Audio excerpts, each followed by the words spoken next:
Oke,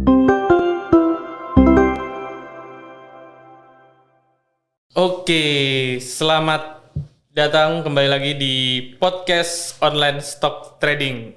Kita kedatangan tamu spesial siang ini dari Mas Gembong Suito. Ya, Mas Gembong Suito apa kabar? Baik sekali Mas Bro, thank you udah diundang. Oke. Welcome home. Kalau kamu bicara panen itu kayak rumah sendiri gitu kan. Oh iya ya, dulu pernah dipanen ya? Iya, 6 tahun saya dipanen. 6 tahun, ya lumayan lama. Sekarang kesibukannya apa Mas? Oke, saya passion saya ngajar. Jadi ngajar saya di financial planning, CFP, KWP dan lain-lainnya dan analis. Analis? Ya, di LSPM. Saya sebagai asesor di pasar modal. Itu profesi pertama sebagai pengajar. Profesi kedua, saya ada juara rencana keuangan, itu adalah firma perencana keuangan independen dan sahamologi. Itu terkait dengan apps yang membantu orang ya sinyal trading saham. Nah, selain di dua ini, ya saya juga membantu klien dengan financial check up dan book plan. Kira-kira gitu aktivitinya, Mas. Ya, kita sebenarnya untuk sahamologi ini udah sering kali didengar gitu. Jadi kita udah kenal lah sahamologi. Sebenarnya kalau bicara tentang financial planner, itu tuh kerjanya apa sih Mas? Oke, good. Financial planning itu konsultan keuangan. Kerjanya ngapain sih? Pertama, kita bantu klien itu untuk mencapai tujuan keuangannya dengan cara diatur duitnya. Diatur pola mindsetnya dan tentunya dari sisi investasi. Jadi kerjaan saya misalnya contoh, ini ada case benar. Kemarin ada klien, satu keluarga datang ke saya untuk kondisinya gini, dia ibu-ibu rumah tangga, suaminya barusan meninggal, dan dia punya 2 anak kecil kembar.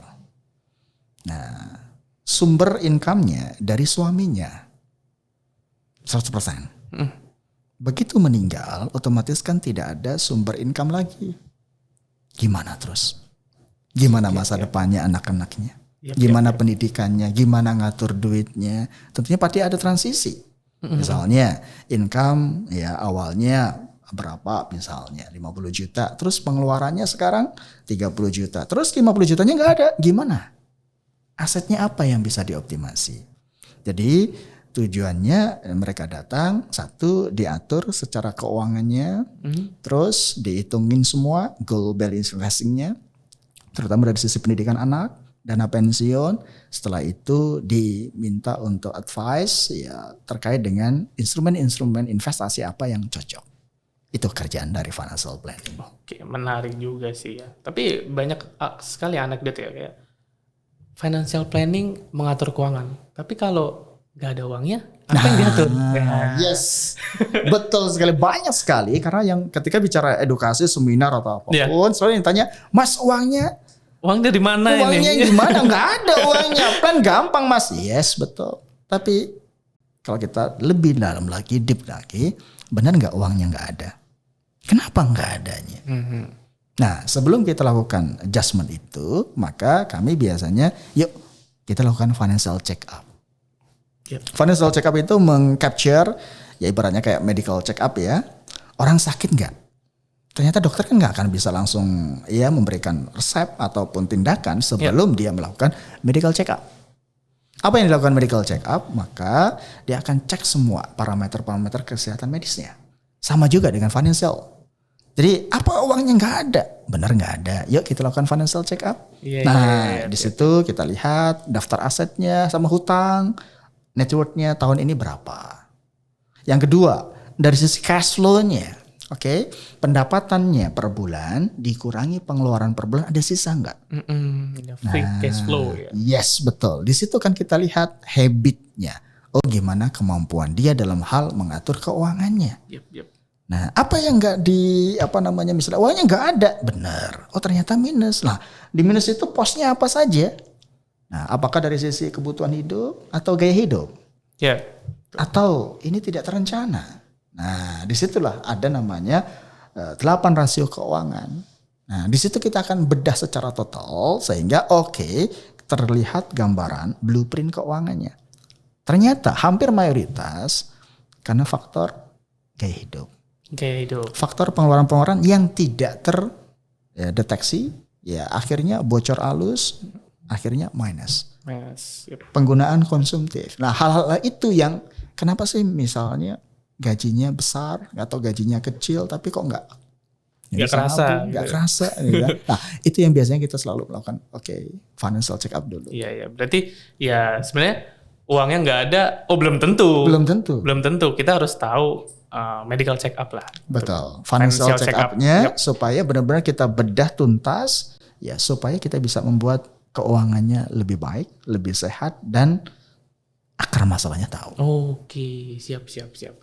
Kalau menurut Mas Gembong sendiri nih ya, apa sih sebenarnya THR tuh sebenarnya apa sih? Apa yang bisa disebut THR? Apa cuman dari pemasukan utama atau dari investasi lain atau sebagainya? Itu gimana? Oke, kalau kita bicara THR, maka akronimnya adalah tunjangan hari raya. Nah, kalau kita lihat secara definisinya, itu sudah sebenarnya diatur sama undang-undang ya terkait dengan peraturan kementerian nomor 6 tahun 2016 tunjangan hari raya. Definisinya adalah pendapatan non upah yang diberikan oleh pemberi kerja kepada pekerjanya untuk hari raya, hari keagamaan. Nah, kenapa identik dengan THR? Ya, pada saat puasa ya, Idul Fitri, karena memang secara demografi Indonesia itu hampir 60-70% adalah muslim. Jadi sebenarnya THR itu tidak identik dengan Idul Fitri aja. Idul Fitri aja ya, bukan ya. Tetapi kayak misalnya Natal, terus atau Hindu gitu kan. Nah, kenapa identik dengan THR di Idul Fitri? Ya karena memang kultural kita, betul. 70-80% mengcover identik dengan THR itu ada di Idul Fitri. Yap. Tapi kalau pas kita ada pembagian THR nih Mas, sebenarnya lebih baik apa sih Mas? Lebih baik kita konsumsi saja semuanya biar roda ekonomi terputar di desa, di kota, dimanapun. Atau kita bisa sisihkan beberapa, dan kalau memang bisa disisihkan beberapa, idealnya itu berapa persen sih dari THR tersebut? Oke, ya itu pertanyaan yang sangat menarik. Kalau kita bicara THR, pengertian tadi kan pendapatan non upah. Bicara upah biasanya kan 12 bulan gaji kita setiap bulan. Berarti ada dong pendapatan di luar gaji. Ya, bisa dari THR atau bonus. Nah, THR ini bisa sebut orang itu adalah pendapatan yang ke-13. Artinya apa? Ini menarik. Ya. Kalau kita bicara biasanya kita saving itu adalah tiap bulan. Tiap bulan. Contoh, kita kasih ilustrasi gaji 5 juta. Fresh grade. Gitu kan, 5 juta. Ternyata tiap bulan itu kan sudah diposkan, dibudgetkan. Oke, untuk investasi sekian, untuk misalnya konsumsi operasional atau untuk hutang dan lainnya. Minimal kalau kita bicara investasi adalah 10% dari pendapatan. Nah, itu kan sifatnya bulanan. Ternyata ada gaji ke-13, yaitu THR. Berarti apa? Ada kemampuan lebih dong yang biasanya kita nabung atau invest 10% dari 5 juta, let's say 500 ribu. Tiap bulan kita sisihkan, ternyata ada nih rezeki. Dengan THR itu setara dengan gaji misalnya ya 5 juta. Berarti kan kalau kita bisa menggunakan itu secara efektif, itu akan power buying kita, power investment kita akan lebih baik kan. Betul. Nah, itu definisi dari tadi. Ini menjadi sesuatu yang strategis, yang harusnya menjadi sesuatu yang bijak. Tapi faktualnya Indonesia ketika mau THR habis. Betul gak? Habis, Ya, karena memang faktualnya habis. THR dapat, maka THR itu identik dengan hal-hal yang sifatnya konsumtif. Betul. Contoh misalnya, karena ini bulan puasa dan nanti Idul Fitri, ada habit yang benar-benar secara kultural itu terjadi, yaitu mudik. Siap. Ya, apapun istilahnya, tapi mudik itu menjadi hampir mobilitas yang tiap tahun itu pasti akan terjadi. Nggak bisa terhindarkan sih. Betul. Kultural. Dan kalau di Cina sekarang kan biasanya ada yang di Cina kan ada Imlek. Cina gitu mungkin kan. di Imlek. Ya, itu secara kultural mudik itu udah pasti akan terjadi. Yep. Nah, biasanya identiknya THR itu digunakan atau dihabiskan untuk kegiatan yang sifatnya tadi untuk konsumtif, mudik, jalan-jalan, healing, semuanya itu biasanya diarahkan ke sana. Iya. Kira-kira itu faktualnya ya. Faktualnya. Kalau kita bicara bagusnya, ya tentunya THR itu tidak dihabiskan semua. Yep. Ya, harusnya ini menjadi sesuatu yang menjadi daya tarik kita untuk lebih invest lebih banyak lagi. Berapa persen? Nah, kalau berapa persen untuk THR alokasinya, maka itu sangat tergantung dari profil ya masing-masing orang, gaya hidupnya, kebutuhan hidupnya dan lainnya. Contoh, single sama berkeluarga kan berbeda. Pasti ya. Pasti berbeda. Ya, kalau misalnya Mas single, mungkin kemampuannya akan lebih tinggi. Yang awalnya ketika THR, let's say menurut kita minimal 20%. Minimal 20% diinvest. Minimal 20%. Tapi semakin tinggi, ya let's say semakin bisa invest, let's say maksimal 50% boleh. 50% disisihkan, ya 50% dihabiskan. Nah itu kalau single. Nah kalau keluarga bagaimana? Atau yang gak sandwich? Otomatis nggak bisa. Makanya di investasi itu minimum 10% sampai 20%. Kira-kira gitu. Sisanya dihabiskan boleh karena itu menjadi sesuatu yang rutinitas dan kultural. Yep. Tapi memang kalau kita memilih untuk menginvestasikan ya, let's say 50% atau 30 sampai 50%, itu enaknya itu di mana? Instrumen apa? Nah, kalau kita bicara enaknya di mana dan instrumennya apa, maka dalam prakteknya saya selalu menggunakan konsep goal based investing. Yep. Investasi sesuai dengan tujuan keuangan dan risk profile-nya. Karena masing-masing orang berbeda. Dari usia, kemampuan dia terkait dengan invest, kemampuan dia terkait dengan analisa, psikologisnya, dan kebutuhannya. Jadi ibaratnya kami langsung bagi menjadi 3 risk profile. Ya, konservatif, agresif sama moderat. Itu dari sisi risk profile. Dari sisi jangka waktu, ya itu ada 2, jangka pendek dan jangka menengah ke panjang. Nah, di situ kita akan ketemu matriksnya.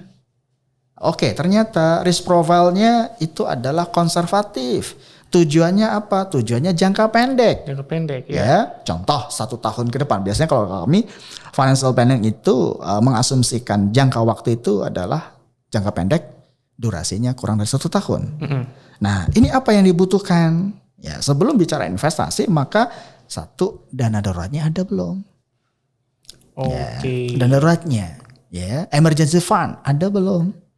Kalau dalam konsep fondasi rumah finansial itu menjadi paling dasar, paling utama dan paling prioritas. Ya, 3 sampai 6 bulan dari pengeluaran ada nggak uangnya?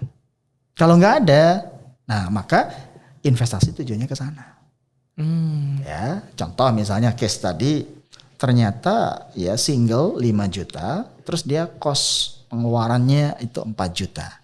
Maka dana daruratnya dia adalah minimal 3 sampai 6 bulan. 3 sampai 6 bulan. Ya, dari pengeluaran. Itu minimal. Oke, berarti dia harus butuh dana daruratnya sekitar 4 juta kali 3 bulan, 12 juta. 12 juta. Ya. Oke, nah 12 juta ini didapat dari mana? Dia bisa invest tiap rutin. Yang kedua, dia bisa THR, penggunaan THR tadi. Kalau belum tercapai, sampai itu tercapai dulu. Supaya apa? Supaya dia tenang. Investasinya juga tenang. Contoh kayak case 2020 kan? Ya, dalam fase 3 bulan saham itu negatif semua. Bener gak? Maret, April, Mei. Betul. Ya, 3 bulan itu kayaknya gerak gitu ya. Coba bayangkan ketika itu uang panas. Dan itu yang sekarang banyak diperbincangkan ya. Benar. Di semua instrumen terutama dari sisi kripto, terus atau dari sisi equity, itu basisnya risiko. Nah, ketika turun tadi tidak sesuai ekspektasi dan dia butuh, maka yang terjadi adalah pasti akan di cut loss. Pasti kan sampai ada berita ya, yang mahasiswa invest sampai itu dia bunuh diri. Benar. Terjebak pinjaman online, mau investnya turun, nah itu double. Ya, di situ. Jadi minimal tadi penggunaan dari sisi dana daruratnya. ada dulu, baru kita bicara invest. Oke. Berarti memang kalau untuk persiapan dana darurat itu idealnya harus low risk. Ya, karena bicara liquidity dan darurat emergency fund. Ketika terjadi emergency dan itu sebab apapun, ya contoh misalnya sakit atau posisinya PHK, pengurangan. Nah, itu harus cepat karena digunakan untuk operasional. Yep. Maka investasinya adalah low risk dan liquid. Low Contoh risk biasanya and kami liquid, gunakan ya tabungan, deposito, reksadana pasar uang. Yep. Nah, itu untuk instrumen pasar untuk yang ibaratnya jangka pendeknya ditambah emas. Tapi minimal di tabungan itu ada untuk operasional 1-2 bulan. Oke. Karena kalau full di invest, contoh 12 juta tadi kebutuhannya full di invest, deposito, reksadana pasar uang. Gimana kalau kejadiannya Sabtu Minggu? Ya, Bisa ditarik kan? bisa ditarik benar. Ya tentunya di situ ada porsi biasanya saya 1 bulan 2 bulan di tabungan, tapi terpisah dengan operasional. Ya berikutnya di reksadana pasar uang, terus emas ataupun deposito. Oke, siap. Berarti kalau kita bicara tentang emas ya, kalau emas itu menurut Mas Gembong itu sebagai gaya hidup atau pilihan investasi? Oke, kalau kita bicara emas itu kita lebih identik ke safe haven, lindung nilai. Safe haven. Ya, jadi ketika mau instrumen investasi, ada sisi investasi, ada sisi hedgingnya. Oke. Kalau hedging, saya gunakan 2 instrumen. Pertama emas, yang kedua dolar. Kenapa emas? Karena ibaratnya emas itu sudah terbukti dan sudah teruji. Ya. Dari zaman dulu, zaman Rasul sampai sekarang. Ya, itu untuk sebagai safe haven, lindung nilai dari inflasi itu bisa. Ya, berarti bisa disebut emas itu sebagai alat bukan untuk memperkaya tapi melindungi kekayaan kita. Ya. Yep. Berikutnya adalah dolar. Dolar. Kenapa dolar? Ya karena memang ya ketika bicara globally saat ini mata uang yang masih ya punya kekuatan power itu adalah dolar. Contoh di kayak bursa saham sekarang ya. Ya. Ketika bursa saham naik gitu kan, dolarnya pasti turun. Begitu juga ketika dolarnya bursa sahamnya turun, dolarnya pasti naik. 2 instrumen itu. Nah, yang hedging atau lindung nilai, sisanya instrumen investasi. Instrumen investasi. Ya.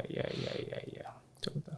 Tapi kalau misalkan kita THR itu sebagai investasi ya, dan misalkan 50% saya investasikan, itu portofolio 50%-nya itu saya alokasikan kemana sih? Untuk saya yang masih muda, atau mungkin yang single, ya itu akan saya, kalau misalkan saya sebagai klien Mas Gembong itu saya akan mau lakukan investasi itu di mana?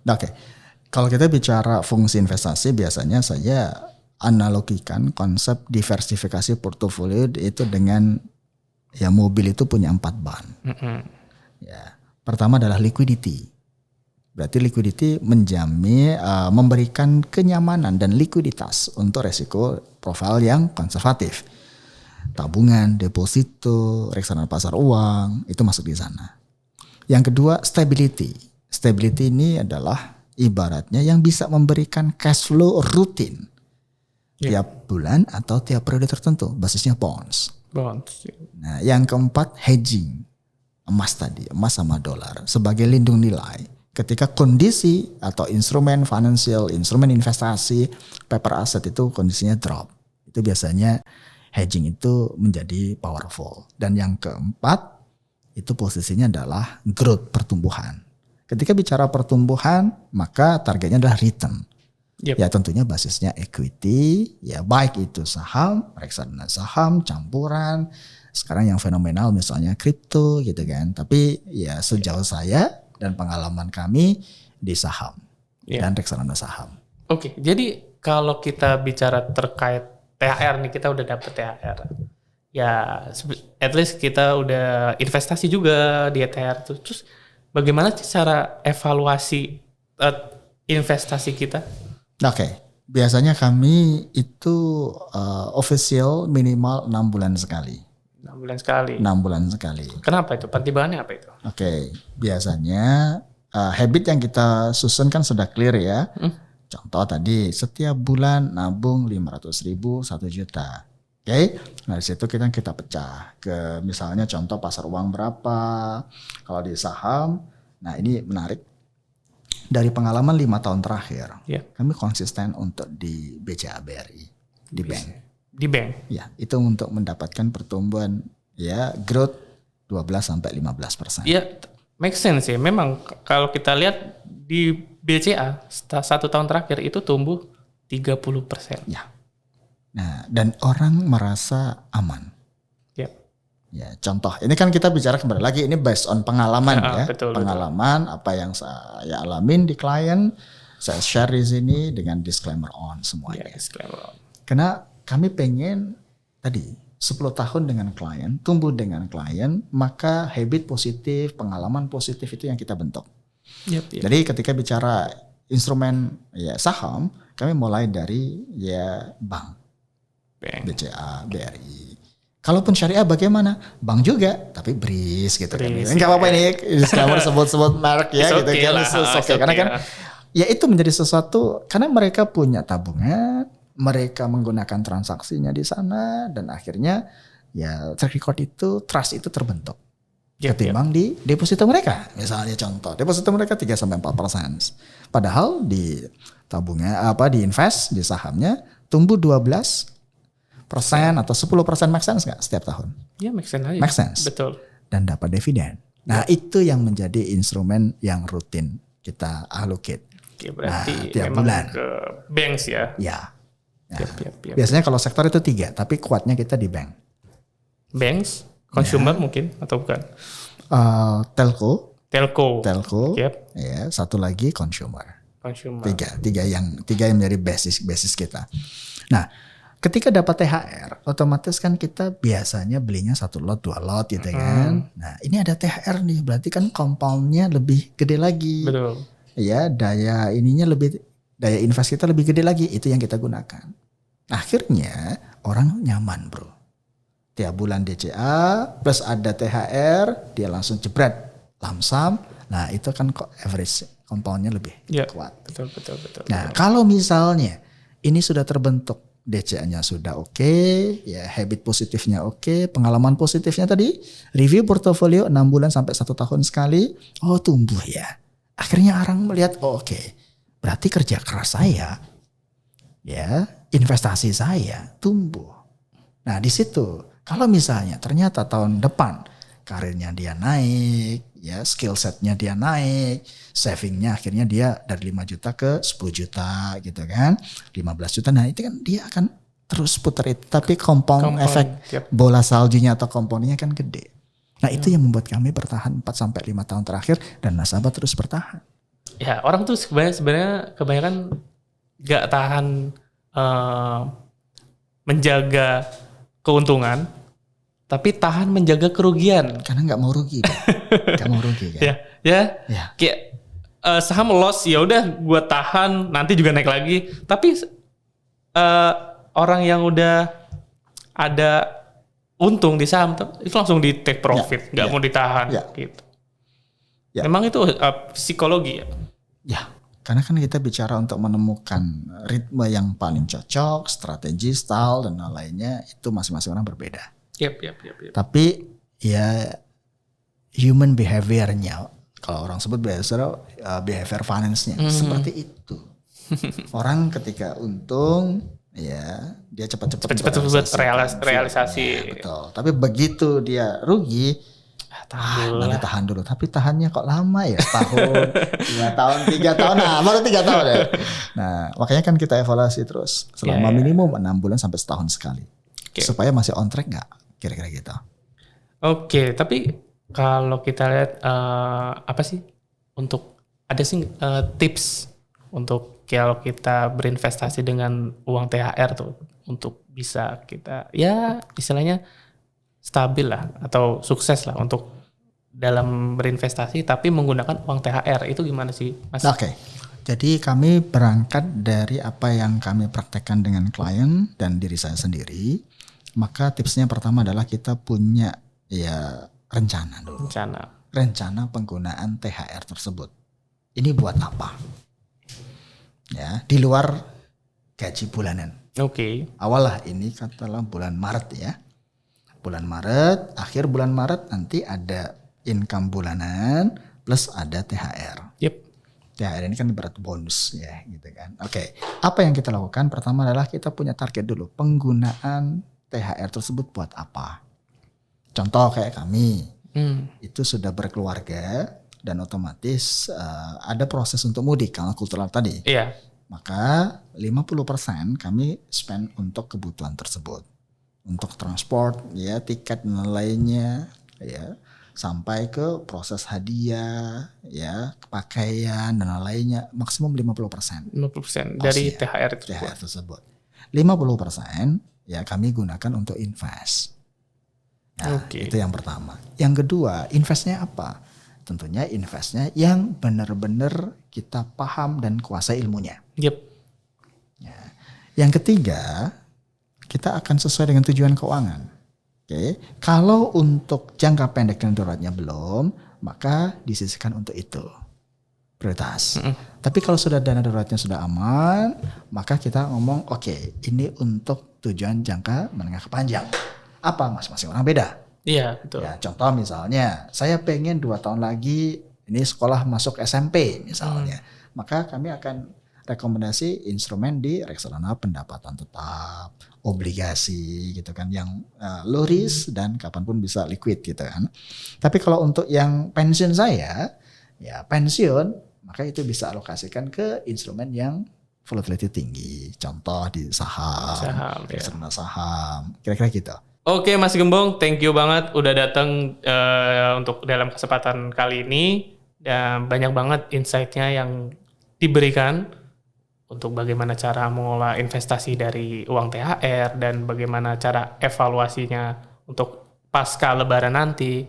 Mungkin ada closing statement dari Mas Gembong? Ya, terima kasih undangannya dari POS, ya PANS. Ya.